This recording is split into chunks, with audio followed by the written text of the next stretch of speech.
Hello students, welcome to science stairs. তো আমরা চলে এসেছি ক্যালকুলাসের চতুর্থ ভিডিও নিয়ে।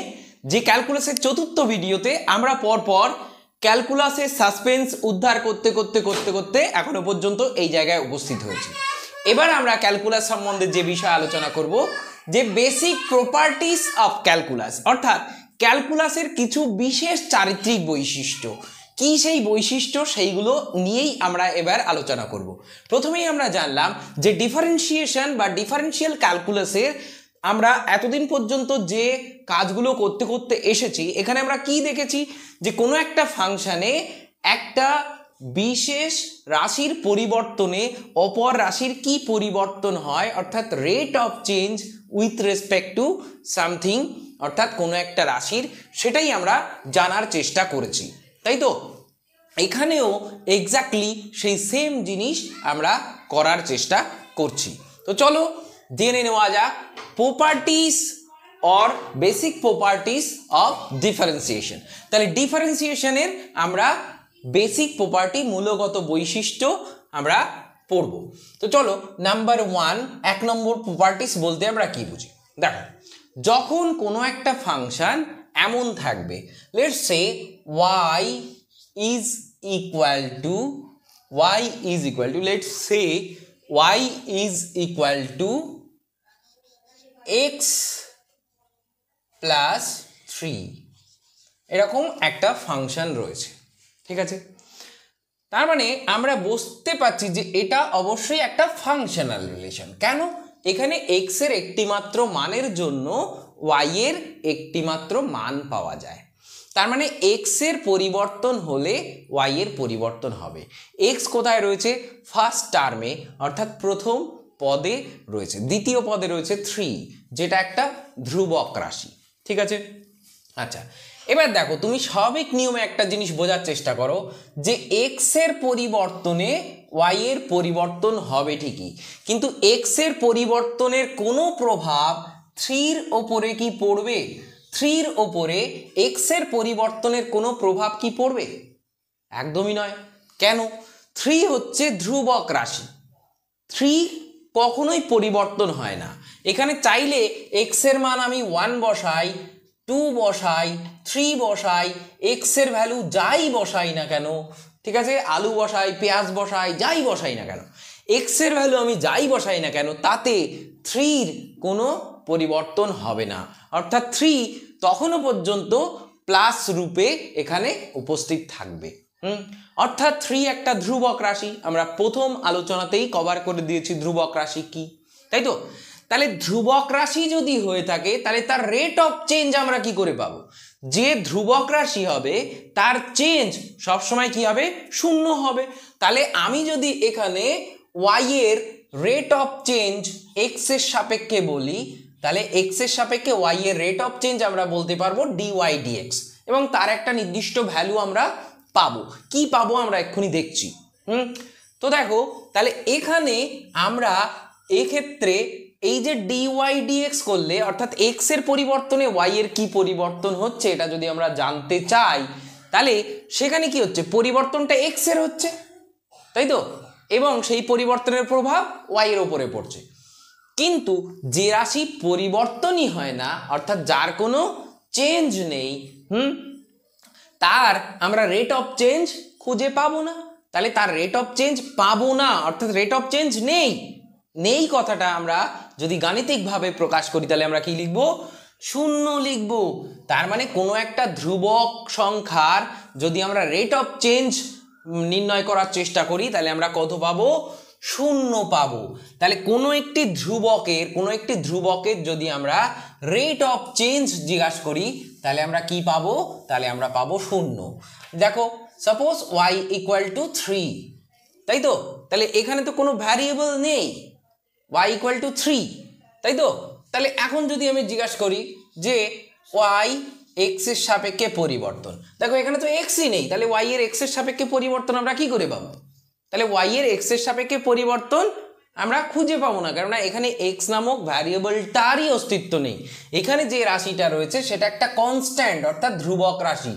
যেটা এক্স এর পরিবর্তন হোক, ওয়াই এর পরিবর্তন হোক, জেড এর পরিবর্তন হোক, পৃথিবীর যার পরিবর্তন হোক না কেন, তার উপরে ওর কোনো ডিপেন্ডেন্সি নেই, ও ওরকমই, অর্থাৎ ওর কোনো পরিবর্তন হবে না।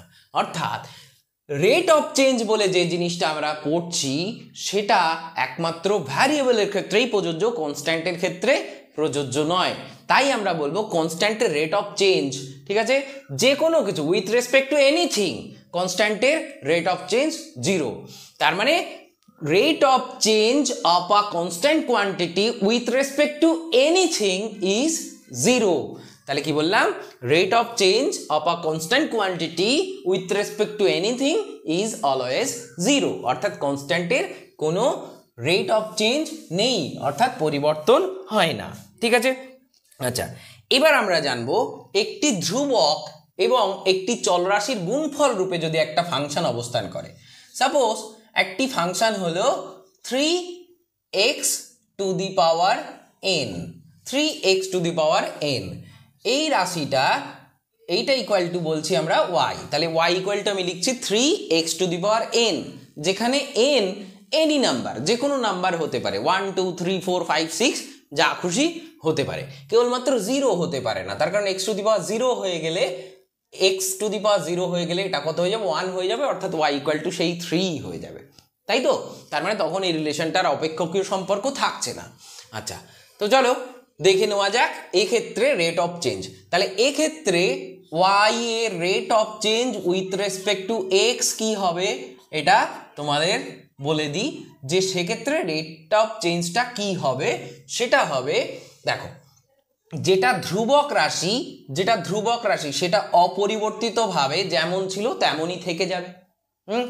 তারপর আমরা কি করব, এই x এর রেট অফ চেঞ্জ নির্ণয় করব, ঠিক আছে। x এর রেট অফ চেঞ্জ কত হবে, x এর রেট অফ চেঞ্জ হবে, এর মাথারটা সামনে নিয়ে আসবো, তাহলে সামনে আসলো n x to the power n minus 1, ঠিক আছে।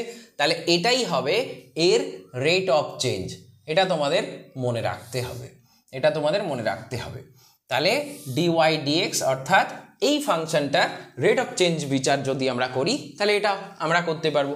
এখন যদি তোমার এরকম থাকতো যে y equal to 3x square, তাহলে তখন dy dx তুমি কত পেতে, দেখো dy dx সেক্ষেত্রে তুমি পেতে 3 যেমন ছিল তেমন থাকলো, মাথায় কত রয়েছে 2, তাহলে নিয়ম অনুসারে কি 2 সামনে এসে গুণ হয়ে যাবে, তাহলে পাওয়ারটা সামনে এসে গুণ হয়ে যায়, একবার পাওয়ারটা সামনে নামিয়ে ফেলে দিলেই পাওয়ারের থেকে 1 বাদ দিয়ে দিতে হয়।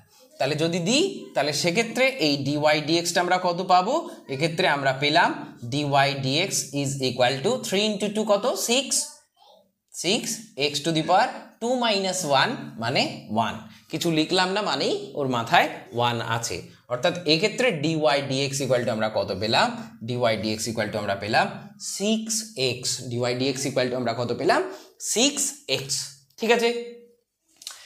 এখন ব্যাপারটা হচ্ছে মনে প্রশ্ন আসছে যে হঠাৎ করে y equal to 3x two the power n, অতএব dy dx ইকুয়াল টু এইটা আমরা কেন লিখলাম, ওই যে লিমিটিং ভ্যালু কাজে লাগিয়ে যেমন করে আমরা এরিয়ার ক্ষেত্রে লেন্থের চেঞ্জ হলে এরিয়া কেমনভাবে চেঞ্জ হয় সেটা আমরা গাণিতিকভাবে আমরা নির্ণয় করতে পেরেছিলাম, সেই একইভাবে যে কোনো ফাংশনকে আমরা নির্ণয় করতে পারি।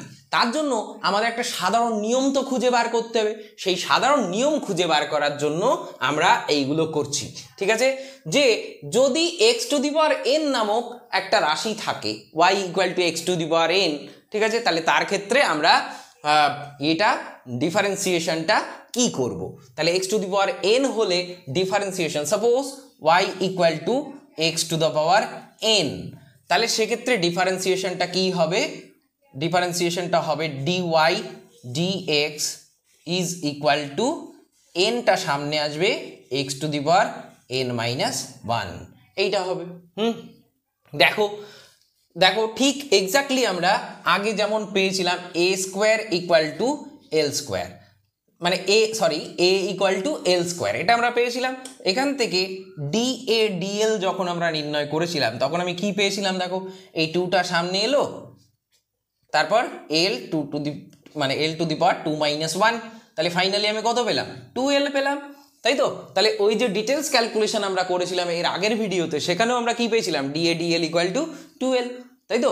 তার মানে ওই যে প্রত্যেকটা সাধারণ নিয়মে আমরা, প্রত্যেকটা স্পেসিফিক নিয়মে আমরা যেটা পাই, সেটা যখন আমরা একটা জেনারেলাইজড ফর্মে নিয়ে আসবো, তখন সূত্রটার রূপ কেমন হবে সেটাই আমরা লেখার চেষ্টা করছি এখানে। যে সাপোজ y = x⁴n যদি হয়, তাহলে সেক্ষেত্রে dy/dx অর্থাৎ rate of change of y with respect two x, সেটা কি হবে, সেটা হবে এটা, ঠিক আছে? আর যদি সামনে কোনো ধ্রুবক সংখ্যা গুণ রূপে থাকে, তাহলে সেক্ষেত্রে কি হবে, ধ্রুবকটা বাইরে আসবে, তারপর এটা যেমন অপারেশন হয় তেমন করে উপর থেকে nটা সামনে চলে আসবে, x⁻n-1 এই ফর্মে এটা বসে যাবে। এইরূপভাবে আমরা এই যে বেসিক প্রপার্টি পরপর এগোতে এগোতে যাব, ঠিক আছে? তার জন্য আমরা এই তিনটে উদাহরণকে ব্যবহার করব, তিনটে ফাংশনকে আমরা ইউজ করব, ঠিক আছে? আমরা দেখব এই তিনটে ফাংশন ইউজ করে কিভাবে আমরা ডেরিভেটিভ করতে পারি, ঠিক আছে? তো চলো দেখে নেওয়া যাক ডেরিভেটিভটা আমরা কিভাবে করতে পারবো, ডেরিভেটিভ বা ডিফারেন্সিয়েশন আমরা কিভাবে করতে পারবো, ঠিক আছে? তো চলো এবার একটা মজার গল্প দিয়ে আমরা শুরু করি যে কিভাবে এই ডিফারেন্সিয়েশনটা হবে। এত সময় পর্যন্ত আমি যা কিছু বলেছি সব কিছু গাণিতিক ব্যাখ্যার সাহায্যে তোমাদের বোঝানোর চেষ্টা করেছি, কিন্তু এই জিনিসটা তোমার মাথায় রাখতে হবে, যদি তোমার অঙ্ক না থাকে তাহলে তুমি কিভাবে এই সব সমস্যার সমাধান করবে। তাই তোমাকে একটা গল্প বলি, যে গল্পের সাহায্যে তুমি খুব সুন্দরভাবে জিনিসটা বুঝতে পারবে, ঠিক আছে? তো চলো গল্পটা শুরু করা যাক। ধরে নাও একজন ব্যক্তি রয়েছে, এখানে একজন ব্যক্তি আছে, যে ব্যক্তিটার ব্রেনে টিউমার হয়েছে। তাহলে এই ব্যক্তিটার ব্রেনে কি রয়েছে, টিউমার রয়েছে। তাহলে এই ব্যক্তিটা এখন রোগী হয়ে গেছে, তাই না? তাহলে এই ব্যক্তিটা যদি রোগী হয়ে যায়, তাহলে এনার নাম দিলাম কি, পেশেন্ট। ইনি এখন একজন রোগী, তাই তো? তাহলে এনার ব্রেনে কি রয়েছে, এনার ব্রেনে টিউমার রয়েছে, তাই তো? তাহলে ইনি এখন একজন রোগী হয়ে গেছেন, ঠিক আছে? আচ্ছা, তাহলে একজন পেশেন্ট। এবার এই পেশেন্টের কি সমস্যা, ব্রেনে টিউমার হয়েছে, তাই তো? আচ্ছা, এবার স্বভাবতই এই ব্যক্তিকে কি নিতে হবে, ডক্টর দেখাতে নিয়ে যেতে হবে। তাহলে ডক্টরের কাছে নিয়ে যেতে হবে, তাই তো? তাহলে পেশেন্ট যখন ডক্টরের কাছে যাবে, তিনি প্রথমে কি করবেন, ডক্টর নির্বাচন করবেন যে তার ক্ষেত্রে সুইটেবল ডক্টর কে হবে, কেননা ওনার হয়েছে টিউমার। উনি যদি স্কিনের ডাক্তারের কাছে চলে যান, তাহলে ওনার চিকিৎসা তিনি করতে পারবেন না, তাই তো? বা সঠিকভাবে চিকিৎসা তিনি করতে পারবেন না। তাহলে পেশেন্টের কি রোগ হয়েছে, which type of disease he has, কোন টাইপের ডিজিজ তার রয়েছে, রোগ রয়েছে, সেই অনুসারে তাকে একটা ডক্টর সিলেক্ট করতে হবে এবং সেখানে তাকে যেতে হবে। ভালো করে বুঝবে গল্পটা। আচ্ছা, এবার আমি কি করলাম, এই পেশেন্টটাকে হসপিটালে পাঠিয়ে দিলাম। ডক্টর বলল ইমিডিয়েট অপারেশন করার প্রয়োজন, সেই জন্য অপারেশন থিয়েটারে ব্যক্তিকে নিয়ে যাওয়া হচ্ছে। তাহলে অপারেশন থিয়েটারে ব্যক্তিকে নিয়ে যাওয়া হচ্ছে। তাহলে ব্যক্তি যখন অপারেশন থিয়েটারে যাবে, তখন এখানে গিয়ে ব্যক্তি একটা বেডে গিয়ে শুয়ে পড়ল। তাহলে আমি ধরলাম ব্যক্তি এখানে বেডে গিয়ে এখন শুয়ে পড়েছে। তাহলে ব্যক্তি তার ব্রেনে টিউমার নিয়ে এখন এই বেডের উপরে শুয়ে পড়েছে। তাহলে পেশেন্ট ওখানে শুয়ে রয়েছে। এখন পেশেন্টের চিকিৎসা কে করবে, একজন ডক্টর। তাহলে ইনি হলেন ডক্টর, যিনি কি করবেন, এই পেশেন্টের চিকিৎসা করবেন। ইনি হলেন পেশেন্ট, যিনি এখানে শুয়ে আছে। এবার দেখো, তুমি দেখলে যে এই পেশেন্টের সঙ্গে এই পেশেন্টের খুব ভালোবাসার একজন মানুষ চলে গিয়েছে, গিয়ে এই বেডে গিয়ে শুয়ে রয়েছে, ঠিক আছে? যে আমি ওকে ভীষণ ভালোবাসি, ওর এই অসহ্য যন্ত্রণা আমি সহ্য করতে পারছি নে, ডাক্তারবাবু আমি এখান থেকে যাব না, তাই তো? তাহলে ডক্টর কি সেই অবস্থায় এনার অপারেশন করতে পারবে? একদম নয়। তাহলে প্রথম কাজ কি, ডক্টর কি করবেন, ডক্টর এনাকে বাইরে বার করে দেবেন, তাই তো?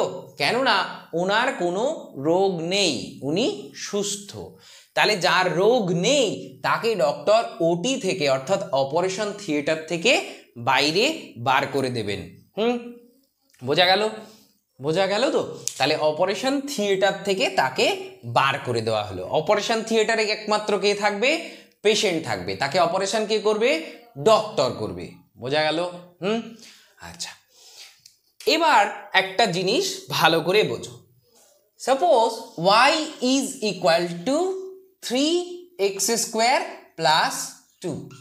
এই যে একটা ফাংশন আমি নিলাম, এই ফাংশনটাকে আমরা ডিফারেন্সিয়েশন বা ডেরিভেটিভ করতে চাই। ঠিক আছে? অর্থাৎ x এর পরিবর্তনে y এর কি পরিবর্তন হয় সেটা আমরা নির্ণয় করতে চাই। অর্থাৎ আমাদের উদ্দেশ্য হচ্ছে dy dx ইকুয়াল টু কি সেটাই আমাদের নির্ণয় করাটা উদ্দেশ্য। ঠিক আছে? তাহলে এই উদ্দেশ্য পূরণ করার জন্য এই গল্প বলার কি দরকার ছিল? মোস্ট ইম্পর্টেন্ট গল্পটা। তার কারণ দেখো, এবার একটা জিনিস গল্পের সঙ্গে রিলেট করে, ফাংশনটাকে রিলেট করে আমি বোঝার চেষ্টা করি। ঠিক আছে? তার কারণ এই যে গল্পটা বললাম সেই গল্পটা পুরোটাই এই ফাংশনের মধ্যে নিহিত অবস্থায় আছে। কিন্তু দেখো, কোনো একটা ফাংশনের মধ্যে কোনো একটা ফাংশনই হলো একজন ব্যক্তি অর্থাৎ পেশেন্ট। ঠিক আছে? তাহলে এখানে এই যে ফাংশনটা রয়েছে সেই ফাংশনটা হলো পেশেন্ট। তাহলে এই যে y হলো একজন পেশেন্ট। ঠিক আছে? PATIENT, একজন পেশেন্ট। বোঝা গেল? তার মানে পেশেন্ট বলতে আমি কার সঙ্গে তুলনা করেছি? ফাংশনের সঙ্গে। ঠিক আছে? ফাংশনটাই আমি পেশেন্ট বলেছি। আচ্ছা, এখন এই এক্সটা কি জিনিস বলো তো? এই এক্সটা হলো ভ্যারিয়েবল অর্থাৎ চল। এই চলটাকে আমি তুলনা করেছি রোগের সঙ্গে। তাহলে এই ভ্যারিয়েবলটাই হলো ডিজিজ অর্থাৎ রোগ। তার মানে রোগের বিভিন্ন টাইপ হতে পারে, তাই তো? অর্থাৎ রোগের বিভিন্ন টাইপ হতে পারে, বিভিন্ন লোক হতে পারে, বিভিন্ন লোকের বিভিন্ন ধরনের রোগ হতে পারে। দেখো, যেমন আমরা আরেকটা পেশেন্টের কথা ভাবি। সাপোজ জেড একটা পেশেন্ট। আমি রেড কালারে লিখি, বুঝতে সুবিধা হবে। সাপোজ জেড একটা পেশেন্ট, যার রোগ কি? যার রোগ হচ্ছে ওয়াই। জেড একটা পেশেন্ট যার ওয়াই রোগ হয়েছে, y² প্লাস 2। ঠিক আছে? আচ্ছা, এটা দেখতে আর একটু সুন্দর করার জন্য আমি বললাম 5y² প্লাস 2। তাহলে জেড নামক এই যে ব্যক্তি রয়েছে সেই হলো এখন পেশেন্ট, তার কারণ ওই এখন ফাংশন, তাই তো? এর মধ্যে ভ্যারিয়েবলটা হচ্ছে ওয়াই।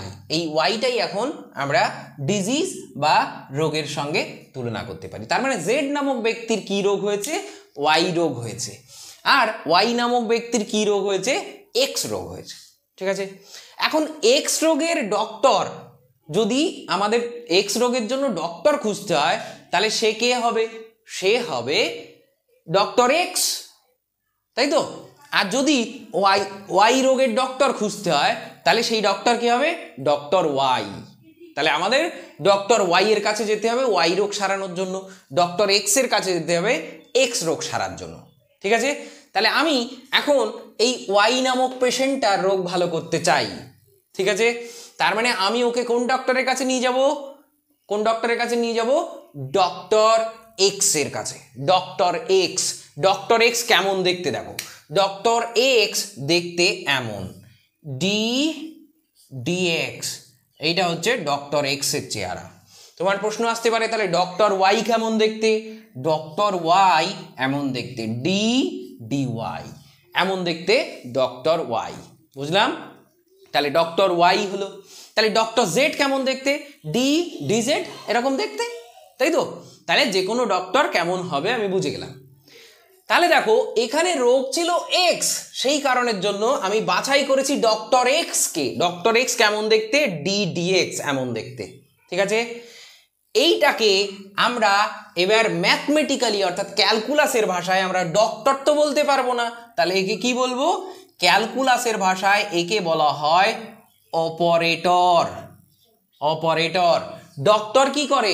অপারেশন করে, তাই না? তাই ডক্টরকেও আমরা বলতে পারি এক্ষেত্রে অপারেটর। তাহলে এক্ষেত্রে অপারেটরটা কি? অপারেটরটা হচ্ছে ডিডিএক্স। তাহলে ডিডিএক্সটাই এক্ষেত্রে অপারেটর। তাহলে এক্ষেত্রে অপারেটরকে আমরা বুঝলাম, যেটা আমরা ডক্টর হিসেবে উদাহরণ নিচ্ছিলাম সেটাই এখানে অপারেটর। ঠিক আছে?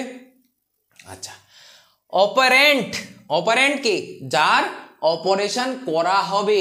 অপারেশন কাকে করা হবে? পেশেন্টকে, অর্থাৎ ওয়াইকে অপারেট করা হবে। ঠিক আছে? এই ডক্টর ওয়াইকে অপারেট করবে, অর্থাৎ পেশেন্টকে অপারেট করবে। এখানে পেশেন্টের নাম ওয়াই আমি মনে করেছি, তাই তো? তাহলে এই পেশেন্টটাই হচ্ছে এক্ষেত্রে ও অপারেন্ট। তাহলে অপারেন্ট, তাহলে যাকে অপারেশন করা হবে সে হলো অপারেন্ট। তাহলে এক্ষেত্রে, এই ক্ষেত্রে আমাদের অপারেন্টকে, আমাদের অপারেন্ট কিন্তু ওয়াই। ঠিক আছে? বোঝা গেল? আর এক্ষেত্রে আমাদের ডিজিজ কি? আমাদের ডিজিজ হচ্ছে এক্স, যেটা ভ্যারিয়েবল থাকবে সেটাই আমার কাছে রোগ। ঠিক আছে? তার মানে আমি বুঝলাম যে ওয়াই নামক ব্যক্তি এক্স রোগের জন্য ডিডিএক্স নামক ডক্টরের কাছে গিয়েছে, অপারেশন থিয়েটারে ঢুকেছে। অপারেশন থিয়েটারে ঢোকার ফলে যখন ঢুকেছে তখন কাঁদতে কাঁদতে তার বউ বা ছেলে বা সন্তান যে কেউ তার সঙ্গে ঢুকে গেছে অতিরিক্ত ভালোবাসায় আবেগপ্রবণ হয়ে। ডক্টর তাকে কি করেছে? ডক্টর তাকে তাড়িয়ে বার করেছে যে বাবার যদি অপারেশন করতে হয় বা মার যদি অপারেশন করতে হয় বা স্বামীর যদি অপারেশন করতে হয় তাহলে তুমি এখানে বসে কাঁদলে আমি অপারেশন করতে পারবো না, সেই কারণের জন্য তোমার এখান থেকে বার হতেই হবে। সেই কারণের জন্য ডক্টর প্রথম কাজ যেটা করবে, যে রোগীর সঙ্গে যে সঙ্গে রোগীর সঙ্গে আবেগপ্রবণ হয়ে চলে যাবে তাকে আগে অপারেশন থিয়েটার থেকে তাড়িয়ে বার করে দেবে, তাই তো? তার মানে এই ব্যক্তিকে আগে বাইরে বার করে দেওয়া হবে, তার কারণ ওনার কোনো রোগ নেই। ওনার কোনো রোগ নেই মানে যে ব্যক্তি বাইরে চলে আসলো তার নাম কি হবে? তার নাম হবে কনস্ট্যান্ট বা ধ্রুবক। ধ্রুবক কি জিনিস? ধ্রুবক হচ্ছে সেই জিনিস যার কোনো পরিবর্তন হয় না। ঠিক আছে? তাহলে আমরা বুঝলাম ধ্রুবক রাশির কোনো পরিবর্তন হয় না, অর্থাৎ ধ্রুবক রাশির সঙ্গে কোনো ভ্যারিয়েবল যুক্ত নয়। এখানে ভ্যারিয়েবলটাই যদি আমাদের রোগ হয়ে থাকে তাহলে ধ্রুবকের কোনো রোগ নেই। ধ্রুবকের যদি রোগ না থাকে তাহলে অযথা ওকে অপারেশন করার কোনো প্রশ্নই নেই।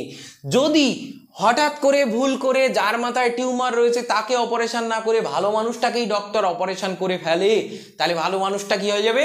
মারা যাবে। এখানে ভালো মানুষ বলতে আমি কনস্ট্যান্ট বুঝিয়েছি। তার মানে যদি কোনো ইকুয়েশনে ফাংশনাল রিলেশনে কনস্ট্যান্ট থাকে তাহলে সেই কনস্ট্যান্টকে ডেরিভেটিভ করলে আমরা কি পাবো? ডেরিভেটিভ মানেই হচ্ছে rate of change with respect to something. তাহলে কোনো কিছুর সাপেক্ষে আমরা যদি পরিবর্তন পরিমাপ করি তবেই তাকে আমরা ডেরিভেটিভ বলি। তাহলে কনস্ট্যান্টের পরিবর্তন শূন্য, তার মানে কনস্ট্যান্টের কোনো চেঞ্জ নেই। তাহলে কনস্ট্যান্টের পরিবর্তন যদি আমরা নির্ণয় করার চেষ্টা করি, অযথা যদি তাকে অপারেট করার চেষ্টা করি, তাহলে অপারেশন ভ্যালু কি পাওয়া যাবে? ব্যক্তি মারা যাবে, তাই তো? তার মানে কি? অপারেশন করাই যায় না। যদি কনস্ট্যান্টের অপারেশন করি তাহলে কি পাওয়া যাবে? শূন্য পাওয়া যাবে। ঠিক আছে? তাহলে এই যে গল্পটা, সেই গল্পটার সাহায্যে আমরা এই যে বেসিক প্রপার্টিস ক্যালকুলাসে সেটাই কিন্তু বোঝানোর চেষ্টা করছি। এবার দেখি অপারেশনটা কি করে হবে। তাহলে দেখো অপারেশন থিয়েটারে কি করে আমরা ঢোকাবো সেটাই এখন দেখার বিষয়। দেখো আমাদের রোগী হচ্ছে ওয়াই, ঠিক আছে? আমি ডক্টরকে ডাকলাম, ডক্টর এক্স চলে এলো, তাহলে ডিডিএক্স ডক্টরের নাম। ঠিক আছে? এবার দেখো তুমি প্রথমেই যদি ডক্টরকে মাঝখান দিয়ে কেটে ফেলো, অর্থাৎ ডিডিএক্স কে আলাদা করে ডিএক্স আলাদা উপরে ডি, তার মানে কি ডক্টরের পেটের কাছ থেকে কেটে ফেললে অপারেশন করার লোক থাকবে না। এই ডিডিএক্স কে একত্রিতভাবেই কিন্তু আমরা অপারেটর বলতে পারি। ঠিক আছে? এটাকে কখনো ডি ভাগ ডিএক্স বলা যাবে না, এটাকে বলতে হবে ডিডিএক্স। এটা একত্রিতভাবেই এটাকে আমরা বলি অপারেটর। ঠিক আছে? হুইচ ইজ আ ম্যাথমেটিক্যাল টুল, এটা একটা ম্যাথমেটিক্যাল টুল, গাণিতিক হাতিয়ার। ঠিক আছে? রেট অফ চেঞ্জ বোঝার জন্য একটা গাণিতিক হাতিয়ার, এছাড়া কিছু নয়।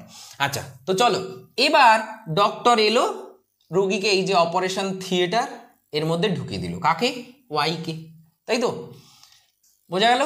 এখন ওয়াই মানে আসলে কি? ডক্টর আসলে ওয়াই মানে কে? ওয়াই মানে কাকে অপারেট করবে? ওয়াই মানে হচ্ছে 3x² + 2। তাহলে ডক্টর অপারেট করবে আসলে 3x² + 2। ঠিক আছে? একে অপারেট করবে ডক্টর, বুঝলাম? আচ্ছা, তো চলো একে যদি ডক্টর অপারেট করে তাহলে কি পাওয়া যাবে, ডক্টর কি পাবে দেখা যাক। একে যদি অপারেট করে তাহলে ডক্টর কি পাবে দেখে নেওয়া যাক। দেখো তাহলে এখান থেকে আমরা দেখতে পাবো যে অতএব d dx of y is equal to d dx of কত 3x² + 2 একেই ডক্টর অপারেট করবে, তাই তো।